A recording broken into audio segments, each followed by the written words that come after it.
विषमीव। आप लोगों में से किसी ने भगवत गीता पढ़ी है? Very good. और कोई? गीता के 18वें अध्याय में एक श्लोक आता है, भगवान श्री कृष्ण का कहा हुआ।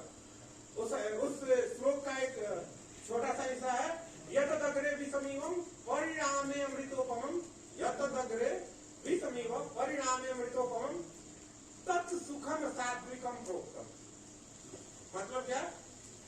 कि जो शुरू में यतदग्रे विषमीवम, जो शुरू में विष की तरह लगता है लेकिन उसका परिणाम अमृत की तरह होता है, तत्सुखम। कौन सा अध्याय का श्लोक है?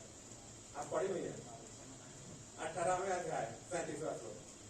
जो शुरू में यतदग्रे, जो शुरू में विष की तरह लगता है लेकिन परिणाम उसका अमृत की तरह होता है, वो सुख होता है सात्विक सुख। और जिस सुख को शुरू में आपको सुख लगे और बाद में उसका परिणाम विष की तरह होता है, एक सुख का वो दूसरा प्रकार भी है। हम पहले अपनी जो मैंने बात की उस पर फोकस करते हैं। दुनिया में अधिकांश ऐसे कर्म होते हैं जो शुरू में हमें करने पर कठोर लगते हैं, मुश्किल लगते हैं, विष की तरह लगते हैं, लेकिन उसका परिणाम अमृत की तरह होता है। ये जो सात्विक सुख होते हैं, जो आपको शुरू में लगे कि शुरू में हम मुश्किल हो रहे हैं, हमारे पास एक टेम्पटेशन आया है, हमारे पास एक मौका आया है कि चलो हम भी एंजॉय करते हैं, लेकिन अगर उससे हमें बचते हैं तो उसके बाद जो सुख हमारे पास आता है वो सात्विक सुख होता है। और सात्विक सुख की खासियत क्या है कि एक तो इससे हमें कोई नुकसान नहीं होता और दूसरा वो लंबा टिकता है।